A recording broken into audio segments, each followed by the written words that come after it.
Hello, and thank you for joining us today. I'm Mark Deegan, the moderator for today's webinar, and I'm the Director of Corporate Marketing at Color ID, one of the world's leading integrators of advanced identity solutions. Welcome to Color ID's Credential and Identity Security Forum series, continuing the conversation. Today's session is titled Where Physical Identity is Headed, and is the third and final session of the three-part forum series. Everyone who completed the three-session forum will receive a certificate of completion and a Color ID swag bag filled with some nice items. The sessions and attendance have been recorded and will be available on demand in the coming week. It's been amazing to develop such meaningful relationships over the years, and we are incredibly grateful we can come together today and stay connected. Once again, we have a large group of identity and industry attendees joining us today from all over the world. So as we say, whoever you are, wherever you may be, we welcome you. We hope you find the investment of your time of great value and encourage you to be interactive in today's webinar. Now, leading today's technical discussion will be David Stallsmith, Director of Product Management for Color ID. David brings a wealth of technical information from over 14 years of working with advanced identity solutions.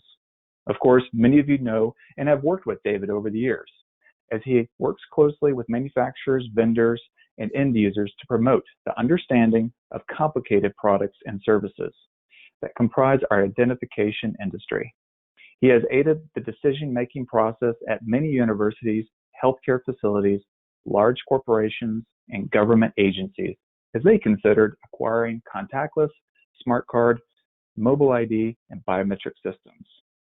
Since 2006, David has presented annually at many national conferences across North America and in Europe. David also has been keynote speaker for full-day identity summits hosted by some of the most prominent universities in North America. Now, a little bit about myself. I've been fortunate to manage Color ID's marketing department for the past 16 years, while juggling the duties of account representative for some of our most strategic partners, both customer and corporate. I've also been a project manager for Color ID's banking-related customers and a product manager for our secure issuance and credential accessory product lines. Wearing multiple hats is the name of the game for me, and I wouldn't have it any other way.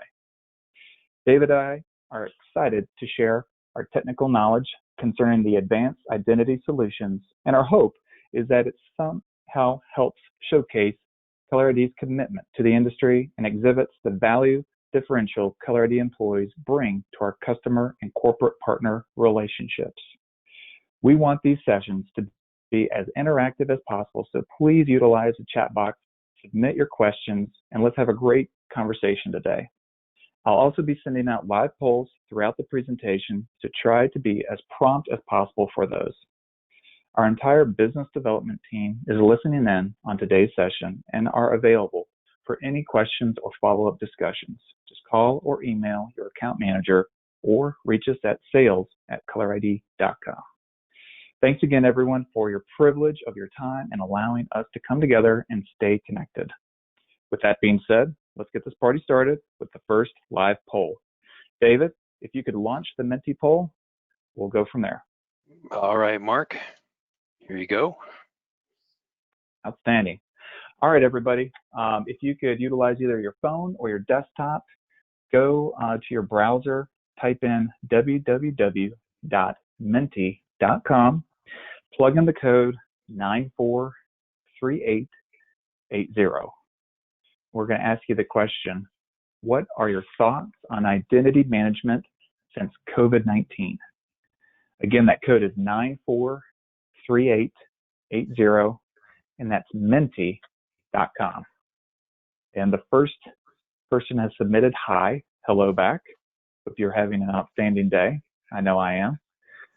All right, let's see here. Identity management since COVID-19, it's scary. I can relate. I agree. Definitely an accurate statement there.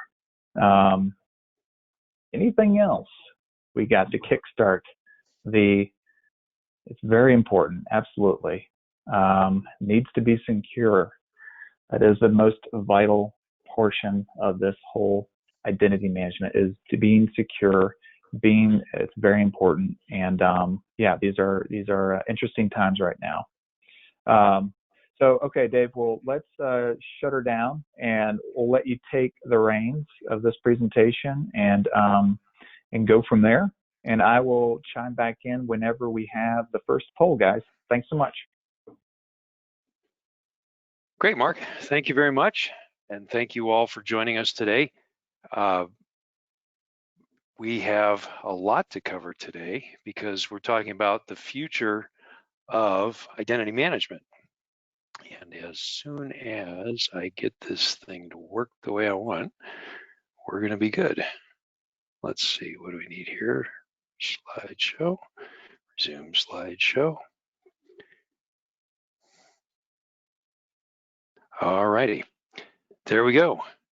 So identity management is a very broad topic about who people are and how they relate to all the different systems that they want to get something from or that they interface with. And there are three types of identity to get started here that we're very familiar with. Our digital identity, which is how we log into our computer or our phone and how we get to all the digital resources. And it's usually by a username or password, and occasionally a second factor like a duo PIN or one-time password, something like that. Another type of identity we're very familiar with is our financial identity, and that's very clearly delineated by our bank card, whether it's a debit or a credit card, and it allows us to do stuff. And if we have a mobile app, that also gives us access to our financial resources and helps us to identify to those systems. And then the last type of identity in this discussion is physical, which is actually going to be the focus of our conversation today.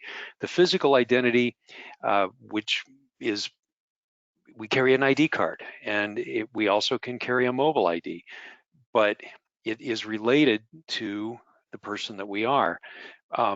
Let's talk just a moment about financial identity. I had a look. This silly movie was 7 years old now, and I think it got all of 19 Rotten Tomato rating, so not all that great. But it tells you 7 years ago, we were still very concerned about our financial identity because it was being stolen, and we were aware of that. Now, in the 7 years that have passed, I think we've just gotten used to it. Our information is out there. We've also all learned that our banks and other financial institutions generally do not charge us when somebody steals our identity and use it fraudulently. That's a really big deal, that we are not really liable in a lot of cases for identity theft in the financial realm. That's kind of interesting. Over in physical identity, however, which is you take up space, you interact physically with systems, you open doors, you log into networks, you use a card at point of sale. It kind of encompasses everything because it's you identifying to a system and getting something from it. This is where security is particularly important because it's not like where the bank can just say, oh, we know that somebody stole your ID number online and we won't make you pay those $5,000 worth of expenses that they racked up on your account. When somebody breaks through a door or somehow breaches a physical security system, really bad things can happen to person and to property. So there's really not much tolerance for a breach in the physical realm. Also, in the digital identity world, there are a lot of government regulations in healthcare, financial, higher ed, corporations, how the data is stored, how it's managed, how is it encrypted in transit and at rest, are all very carefully regulated and audited. Physical access, however, is not really all that well regulated or audited. And so it's often left to the discretion of the people who manage those departments without a lot of other support, because there's not a problem if you get audited in most cases. Now, I'll tell you about an exclusion to that we've come across recently, but going over to the US government, because they have all the money in the world. If they don't, they'll print some more. But they have all that money, and what do they do for identity? They created the PIV card, personal identity verification. It costs about $150, not the card itself. Those, it's very smart, very powerful card. Probably runs around $20 or so for the plastic and the electronics. But the background checks, the digital support for everything that that card does pushes the price of that up to about $150. So for the executive branch, they get the PIV, and in the Department of Defense, they get the CAC, or Common Access Credential. This is these are very secure cards. They have physical identity related to them, but the most important part, the heart of these cards, is the certificate that sits on the card, which over on the right is a Microsoft interface for viewing certificate information, and that is encrypted data that sits on a card, and it is registered somewhere that knows if that identity, not the card itself, but if that person is still valid. Has anything changed? Have they been delisted or blacklisted or paused or something? That's all available related to that certificate itself, and it can't be changed. So that's a very important part of the PIV. Also, it's tamper proof, so you can't get into that chip and change the data and replicate it or do something with it to change the shape of who you are and what you can do.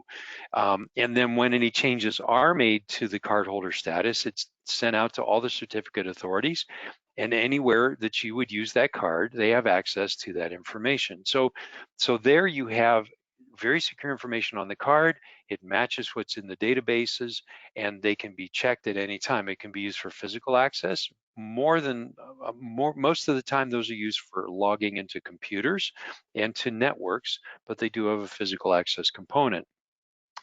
In the digital identity management world, IT people are very familiar with the term IAM, which is identity access management. Again, this is for digital resources, and this is where you find names like Microsoft Forefront Identity Manager have been out there for a while. SailPoint is a new and powerful identity management system, but these are not so much bound to the physical person. You use a username and password, you use a token, and now you're into the digital resources. So it's very specific to the electronic world. Also, a lot of organizations don't have good identity management systems for their temporary identities because people come in and they leave. What do you need to know about that? Well, you might need to know a lot about that, but if you don't have any system in place for managing them, then they're probably not going to get managed. So if it's a college campus and you have conferences or summer programs, if you're an office building and people are coming in and out to visit people in the building, anywhere could have contractors. How do you manage them? A lot of these people get access cards to the institution or enterprise that they're entering because they're visitors and they need to be able to go through doors. How do you manage that? There are a number of desktop products available for this, but they're kind of few and far between. A lot of times they don't get very well managed. Mark, let's go to this poll. All right, Dave. First poll, everybody. What system do you use to manage identity? Everybody could select one, and that would be great. We'll go over the results, and we'll keep this presentation rolling along nicely.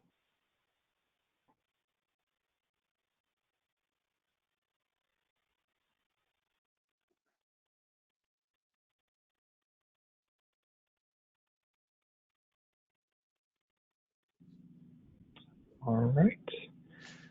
We'll flip it around.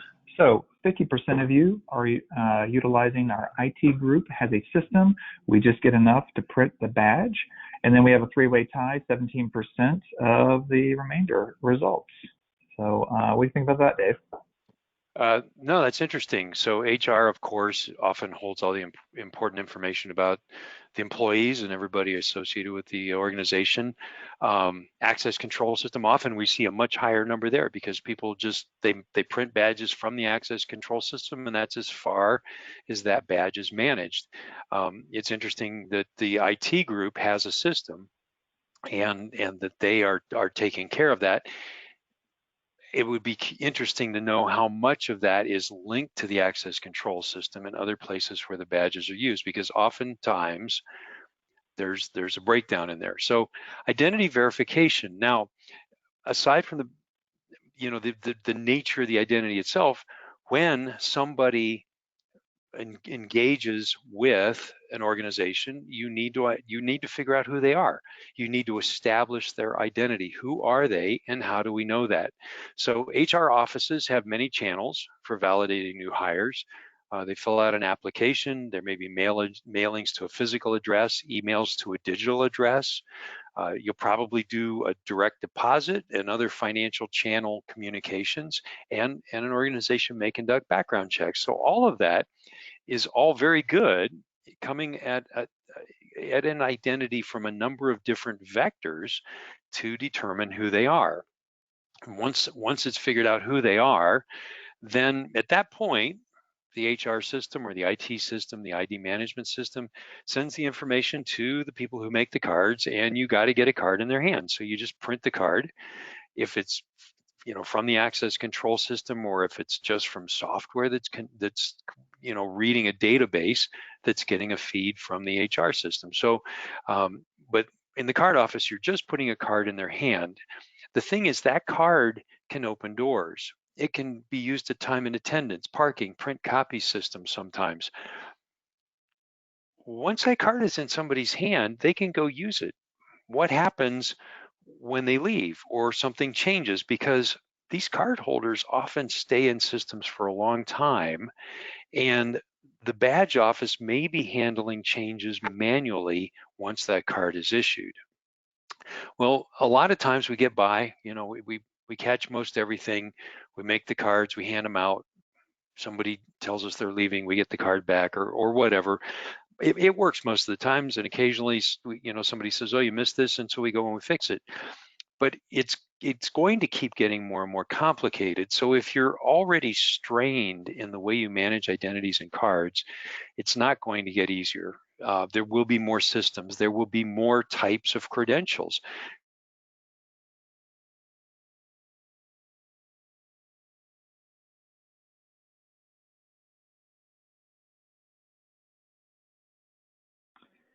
Hold on, everybody. It looks like we might have just lost David for a second. Let's see if we can get him back real quick.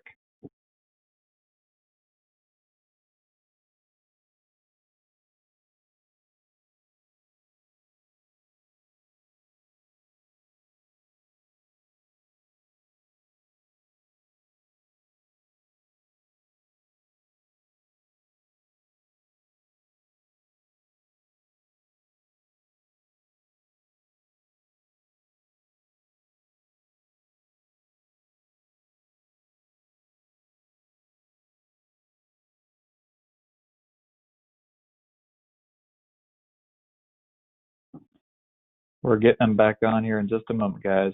Thanks for your patience.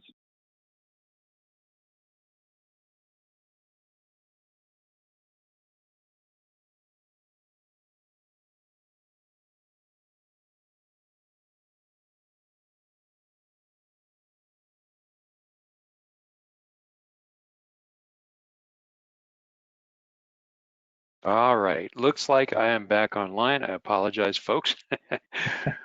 There And he I is. have a network connection. Yes, Mark, were you able to do this poll, or? Oh, you got it. No, we didn't get to the poll No, yet, you but didn't. we are Okay. we're here Are you now. able to see So that now? Yep. yes. Cool. All righty. Next poll, everybody. Has ID verification gotten harder? Please select one.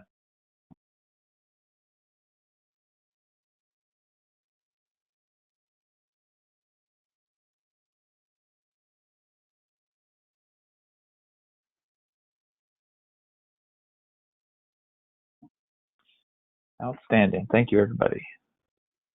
Let's see what we got here. So 60% of you say no, we are using the same process as ever. And then we got a two-way tie at 20%. Yes, no one can come into the office for verification, as well as we need a better system, and now might be the time.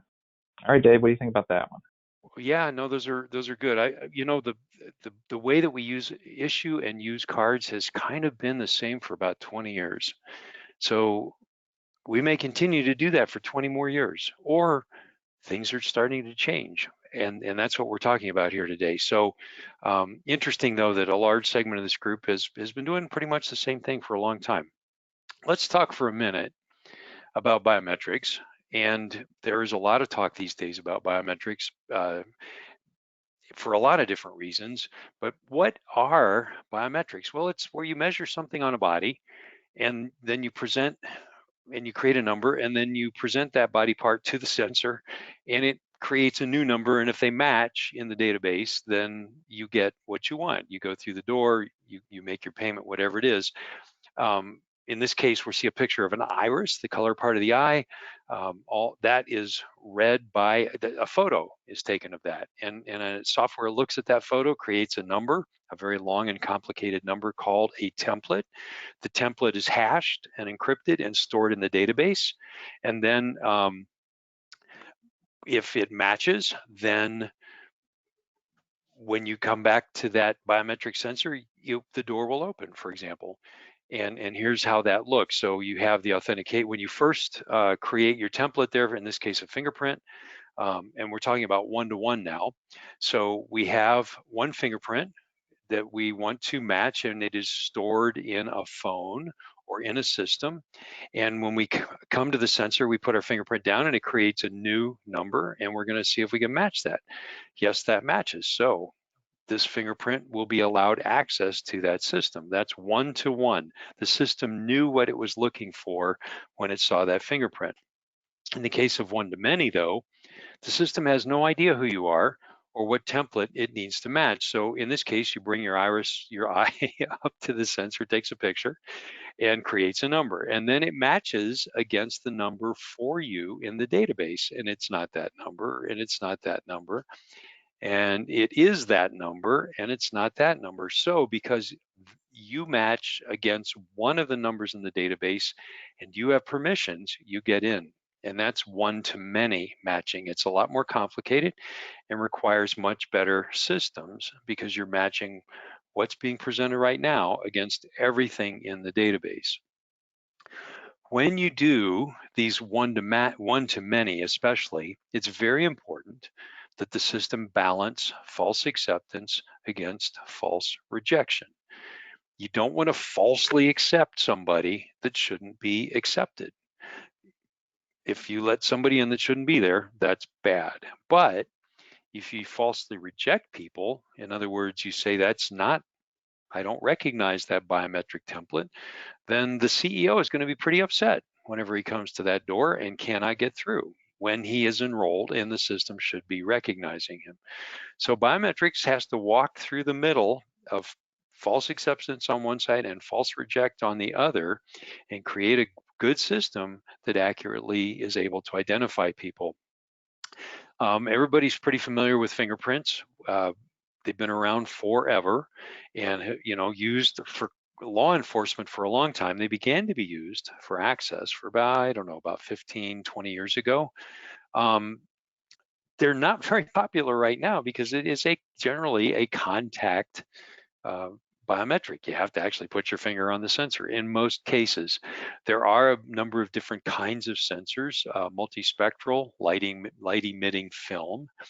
If you are having trouble because fingerprints do change, if it's cold, if they're wet, you didn't get a good enrollment, something like that. If you're doing one-to-many and it's not working very well, maybe you want to add PIN or card as a second factor, and that will significantly improve the performance. One thing about fingerprints is they are a lot less expensive than most of the other modes, and they're available for physical and logical access. We're all familiar with phones that have fingerprint sensors on them at this point. Those are one-to-one. Your phone knows your fingerprint template, and when you present your fingerprint to it, it matches just that template. It's not matching against anybody else's, just yours. If you're looking for a system that is contactless and reads fingerprints really well, MorphoWave has a pretty cool system. You just slide your hand through there and it can capture 4 fingers simultaneously.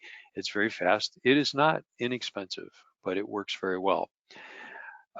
Pretty much everybody doing much with biometrics these days agrees that iris is the most accurate and can be the fastest for large populations.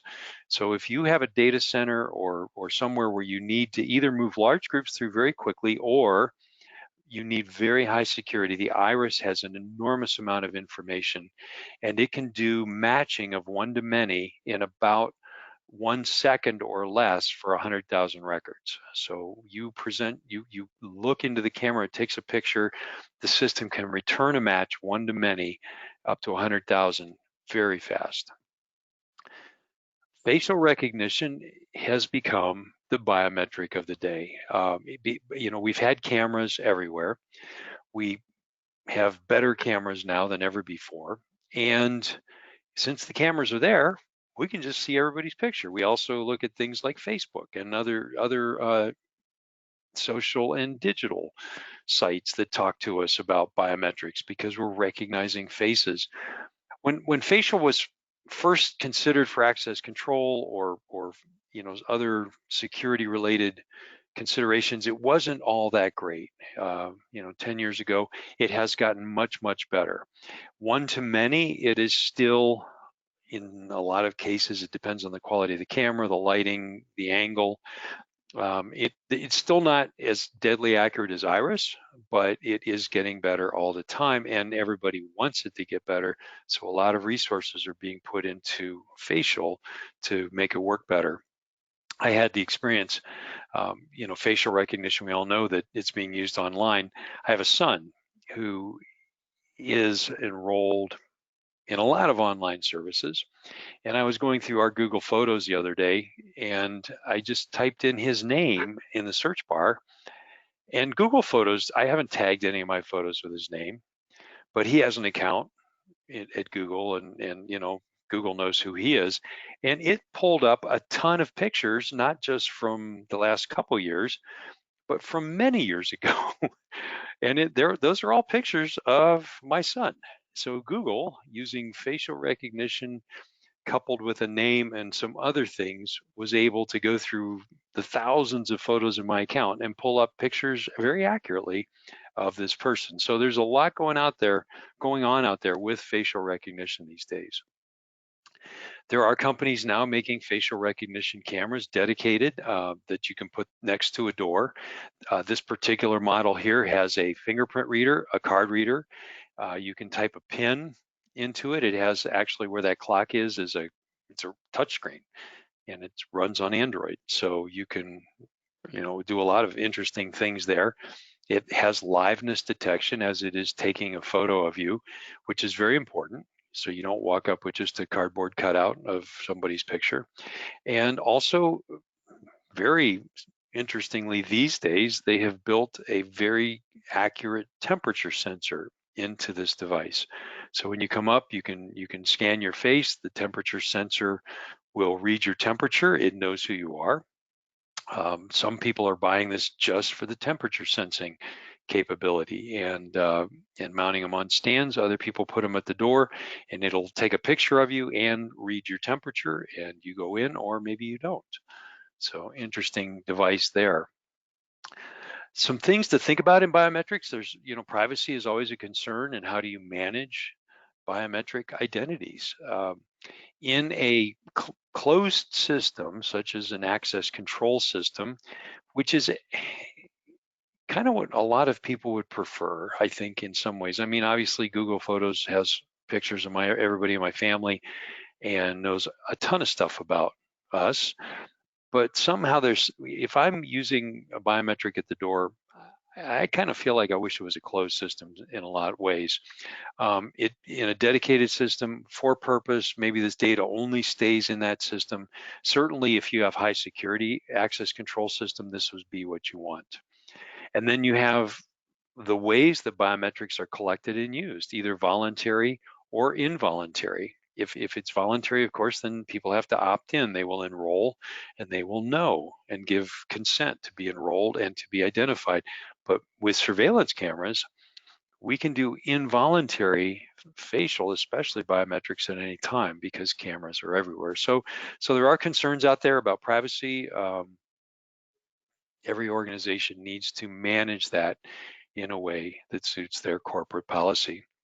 Here's an example at a university where they are using iris cameras for folks coming in for meal plans. Obviously, this was filmed more than 3 months ago because people are coming close to each other. In fact, they're going in for a dinner at a university, something that hasn't happened for quite a while.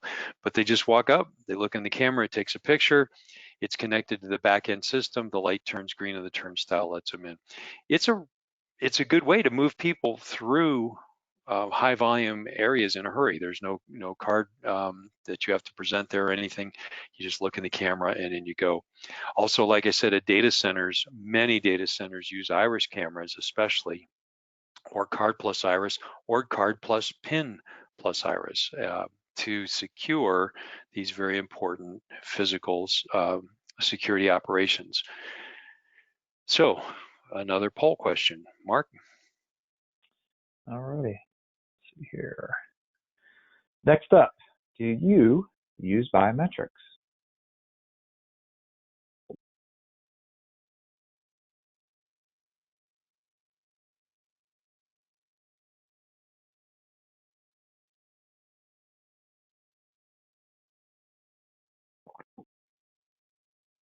Okay. All right, so 60% are stating that they do not use the biometrics, and then we got a two-way tie with 20%. One saying we have iris cameras for our high security areas, and then another 20% saying hand geometry for time and attendance. Great. Thanks, Mark. I deliberately did not talk much about hand geometry, but for those of you that are using it, it has been a time and attendance standby for a long time.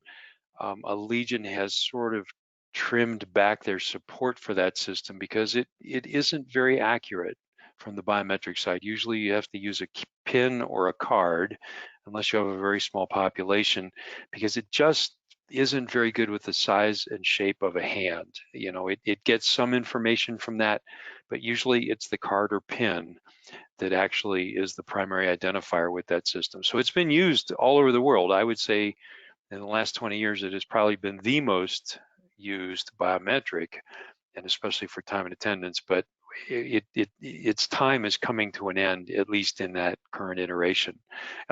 They may continue to work very well for you at your institution, the way you use them, but in terms of developing technology, we're not seeing a lot for that particular type of biometric. I did this one chart in a card talk I did a couple weeks ago, but I thought I'd review it again because, backing up a minute, what's next?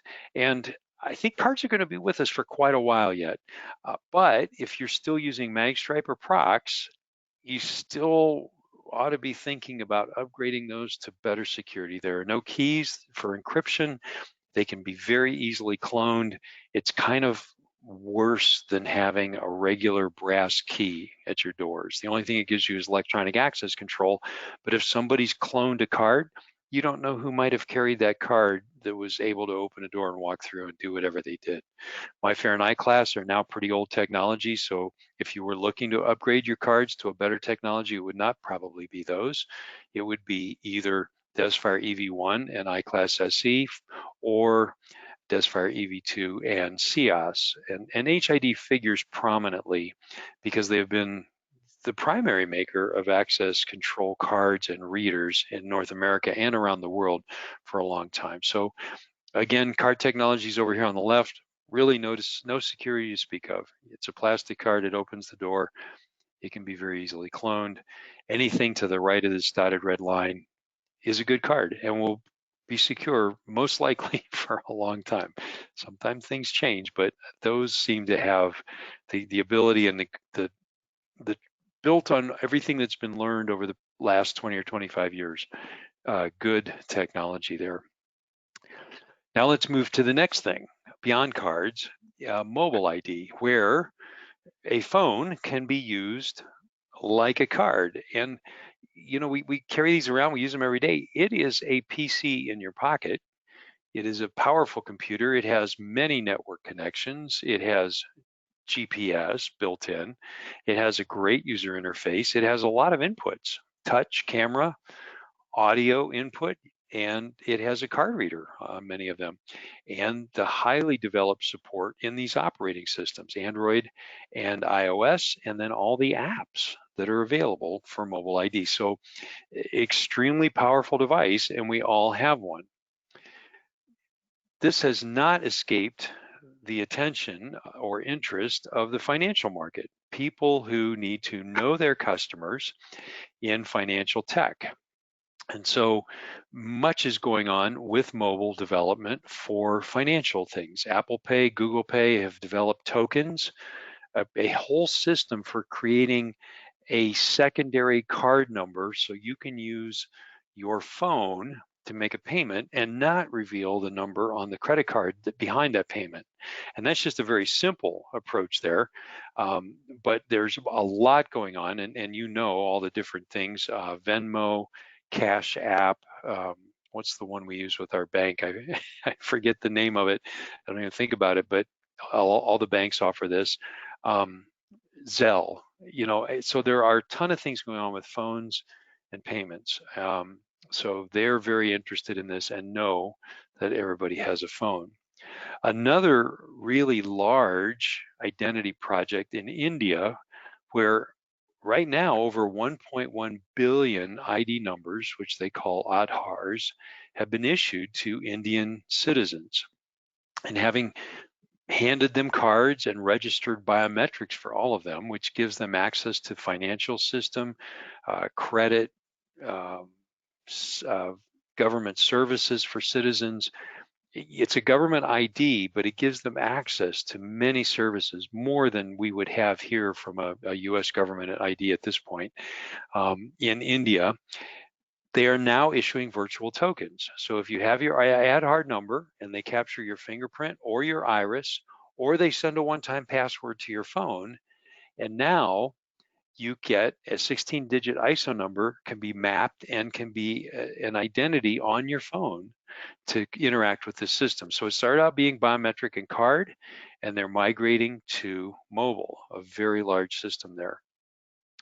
What else is going on with phones? Well, HID, and I've mentioned them before because they are very involved in identity, and they have a system now that's pretty clever called trusted tags. In this case, the NFC, the near field communication tag, goes anywhere. It can be carried in your hand, it can be stuck to a wall, and in the tag is a URL, a website address.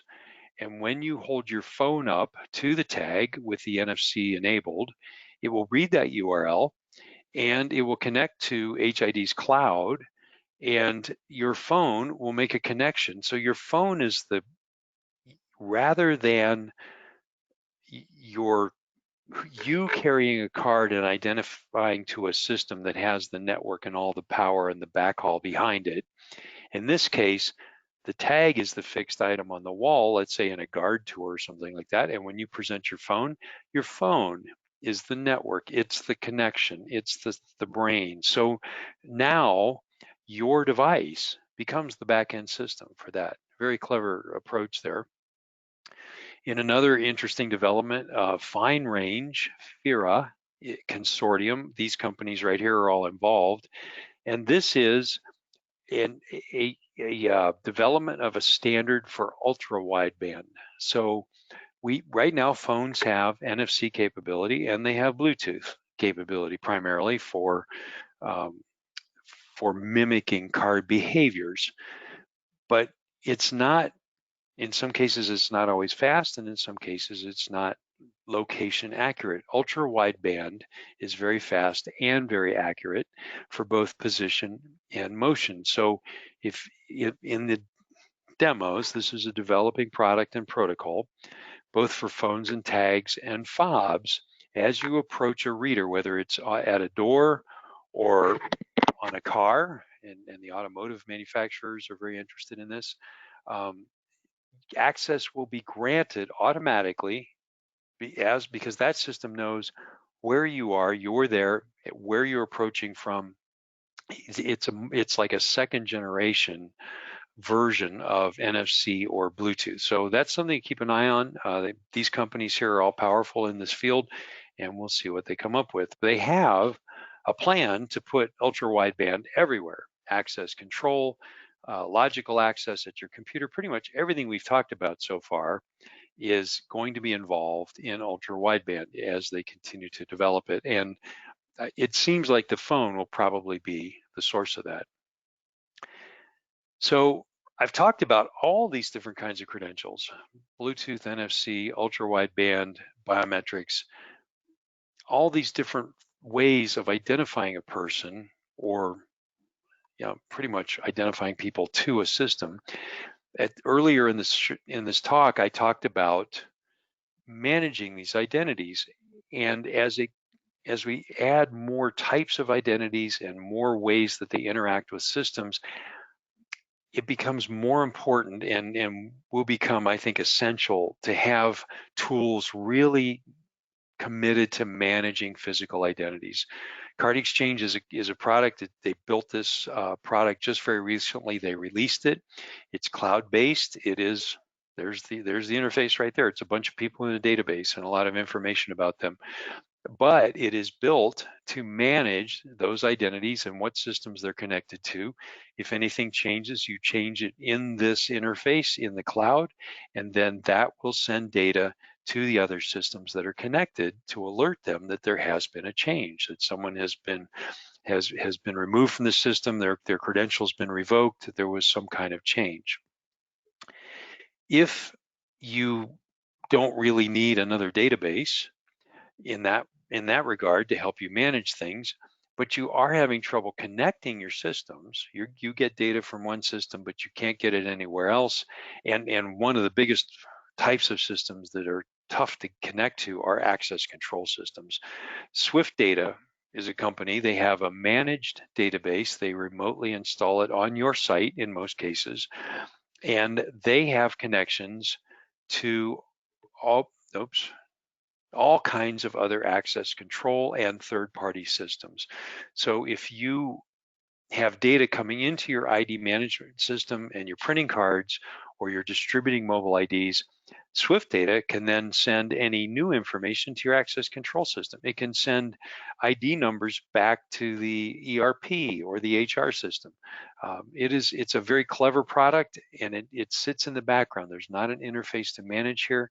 It's just a connector for all the different systems. Another approach that we're seeing, there are a number of these now. I know of at least 3 I've had conversations with the companies just in the last couple of weeks, but they take a microservices approach to pretty much everything we've discussed here today. They talk about managing how people are enrolled in the system, how they are vetted, how they are identified, as the legitimate person that should be enrolling in the system. And then they provide all kinds of services based on that: support for smart card, token, mobile IDs. And in these modern systems, the ones that are being developed right now, the mobile factors prominently. It is very important. If you are doing anything right now with identity, you are doing something with mobile. And in this case right here for this product, Unifia, this shows you how you can register your device, scan the QR code, enter photos of your IDs. You can make requests to log in. There's a lot of self-service features available here, and also admin features available for mobile. But the mobile device becomes an integral part of the identity management system. And Unifia here has right here a list of all the things they want to be connected to: visual identification, physical access, logical access, logging into networks and computers, and then authenticating anywhere you need to, whether it's using a PIN or a match on card fingerprint, and other types of biometrics. So this is an example, like I said, of several different products right now that are revolving around the mobile, but they're very focused on managing identities and doing a lot to enable those identities to be securely shared with all the different systems that we use them. At Color ID, we drew up this chart. Mark did a very nice job of creating this graphic. Like he said, he wears many hats.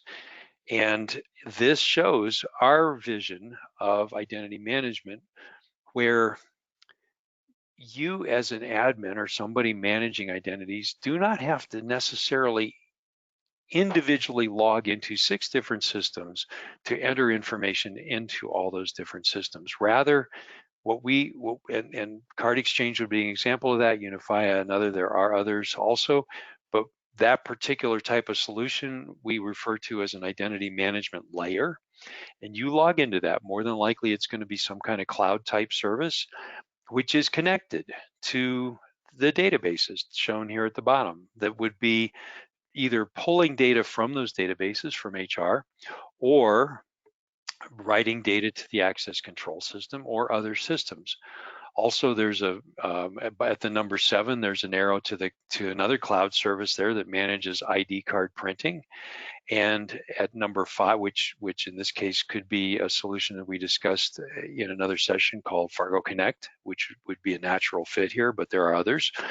And then also the identity management layer could also connect to the mobile credential portal for the manufacturer of readers and mobile IDs. And they would then provision ID card information to mobile phones, which could then be used at readers at doors, point of sale, locks, kiosks, whatever you need to use mobile IDs for. You could also have this ID management layer connected to a biometric. So in this case, the ID management solution becomes the core of your interface with all these other systems, and you wouldn't necessarily have to connect to any of those other systems individually. You would connect to them through that one layer. We have a vision for this. We have some products that are developing, and we're excited about it because we see a need. Some enterprises right now need this. They don't necessarily know they need it, but when they call and ask questions, they're looking for something like this. Other institutions don't realize they need this yet, but they say things like, we do everything by hand. I have to enter card information into 5 different systems. I can often get it done by the time the card prints, but sometimes people have to wait a few minutes. If that's the conversation, there's a real good chance that you could use some help with identity management. So with all of that, I think that gives just a quick overview of where Color ID thinks identity management is headed. I'm gonna wrap up there and turn it back to Mark for any questions. Perfect. Yeah, Dave, we got a few questions kind of early on, and let me see here. This is an interesting one. So how long, in your estimation, does it take for the federal government to issue a PIV card? So I'm guessing they're saying like, okay, you submit that, like all those different systems that they have to interact with. What is it like for them to Yeah, that's a really good issue a question. card? No, that's a great question. It takes weeks, I think, before they get their card. The CAC was issued. Well, you go in and you give your biometric and biographic information, and then from that point, they have to do the background checks. They check the fingerprints, and then but they have a system. They have systems called card management or credential management systems that are purpose built for this, and it handles that information. It creates the fingerprint templates and is able to write those to the card. It handles the authentication when you come back to pick up your card, and where, like when you come to pick up your card, if it's properly done, you should have to submit a fingerprint and type in your PIN so that that system recognizes you, and when they hand you your card, they're handing the card to the right person.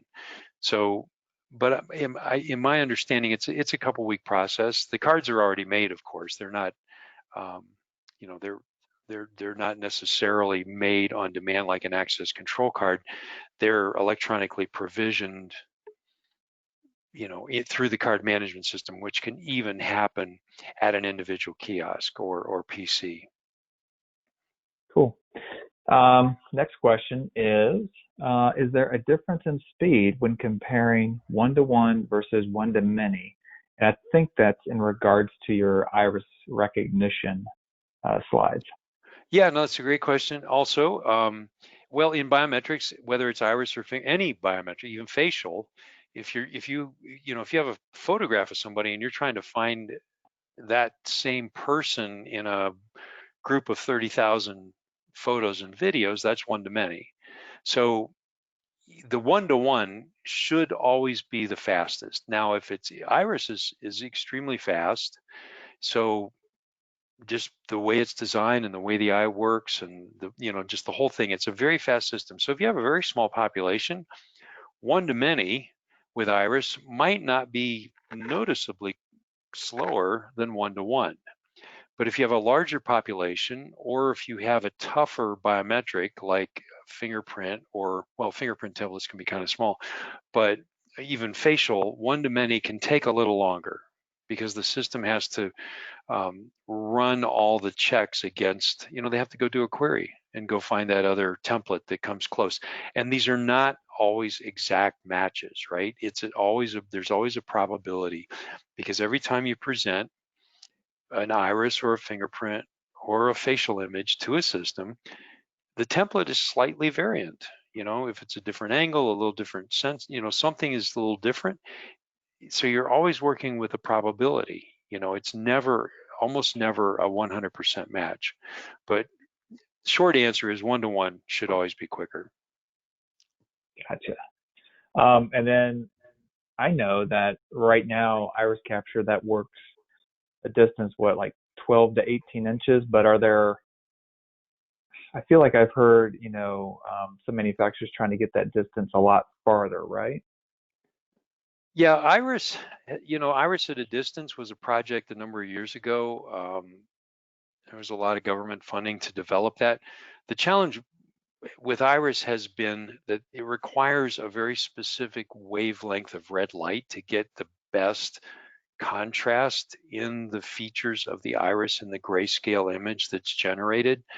And so if you're trying to capture iris at a distance, the biggest challenge was to project that red wavelength light to the eye so that when you took the picture, it was illuminated with that with that red, and you got the high contrast grayscale that you needed. Now, I know that's crazy, super stupid technical, but it's not so much that cameras can't deal with it. It's that there was some lighting that was necessary for iris.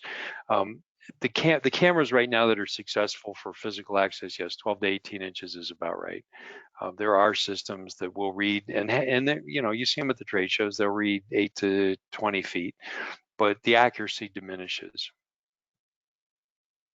Gotcha. And then I guess for facial recognition, that can be the same, right? Right up to the reader as well as really, really far away if you're using some sort of CCTV cameras Yeah, and using software paired with that. yeah, exactly. And the more generic type, if you're using a purpose-built device like I showed in this presentation, the Invixium, it's quite accurate, and people are going to get through that door regularly, which is what you want at a door. You don't want to have to pull up two or three different pictures and say, well, is this the guy or is this the guy? You want that system to immediately recognize them, and it's going to change. If it's cold, you're wearing a hat, the lighting's different. Faces are really hard for sure. And I was at a trade show about a year ago, and they had a very elaborate, one company that does facial recognition, a very elaborate system. I enrolled, they took pictures of my face from several different angles. I walked around the corner of the booth and then walked up to the door, and it didn't open. So something happened. The size of my nose or whatever, the lighting, but it opened up the next time, but the first time it didn't. And then, so door access, we need that to work every time. If you're trying to figure out who is that person that walked through there, and you have the ability to pull up a bunch of photographs and also use a human being to review them and make decisions. There's still some gray areas there that the software people are working hard and making enormous strides, but um, it's still, facial is still tough. Nice. We got a question that came in. Now, there's a lot of different folks joining us today from different industries. So this person's in the higher education university realm, and so their question is, if we switch to mobile ID, will we encounter problems with old phones versus newer ones? Mobile ID is that's another great question. It's not so much the age of the phone as the type of the phone. So, age, yeah, can be.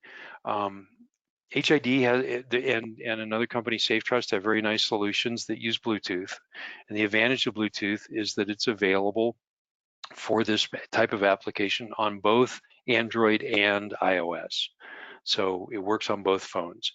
Apple at this point has not allowed access to their NFC chip for anything but Apple Pay, and now through select partners in the university world, such as Transact, which used to be Blackboard, and a couple other companies, Seaboard, and some others are working on it.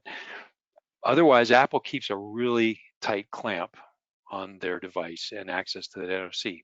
However, they don't mind if you use Bluetooth. So HID has developed a very secure type of credential that transmits over Bluetooth, and it communicates with HID readers. Now, Bluetooth is supported back a number of years. I would say a device 5, 6 years old should have no trouble with this.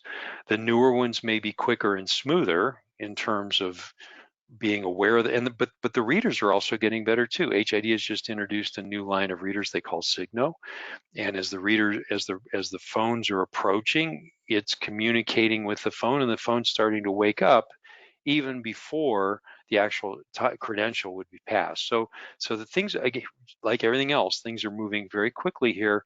Newer stuff is better, but Bluetooth will work on phones going back quite a number of years. Awesome. Let's see here. There's another question that came in. So, okay, how secure exactly is ultra wideband? Well, they tell us. NFC is in the forum, and NFC makes the DesFire chips, the MyFair and MyFair DesFire. They understand security very well because those chips are in readers and in cards everywhere. And so they're part of the consortium, and HID is in there. You have a lot of good companies that understand cryptography and security, and you know that's what the point is here, right? It's to increase your security, not just by having a credential at the door, but knowing whether you are approaching that door from the right direction, and any, maybe some other information available from that also. So we expect the security of ultra wideband to be higher even than what's available right now. There's some YouTubes out there on UWB if you want to Google them, and you'll come across some of the car maker or companies that are selling to car makers too for access to cars. They tout security. It's still early days. I'm not sure when this will be available. Obviously, proof of concepts are out there, so it's functioning. But yeah, I expect security will be a high priority. Okay, that looks like that was the last one. So thank you all for the great questions. It's very helpful for you guys participating today. So this was the last webinar in the 3-part Credential and Identity Security Forum. If you missed any of the webinars, don't worry. We are going to be sending out an email within probably by this Friday that will share all the presentations where you guys can forward to your coworkers and industry peers. And so please be on the lookout for that here in the coming days. So again, with that all being said, on behalf of David and myself, thank you all for attending today's webinar, and please be safe, and we'll talk soon. Thank you all.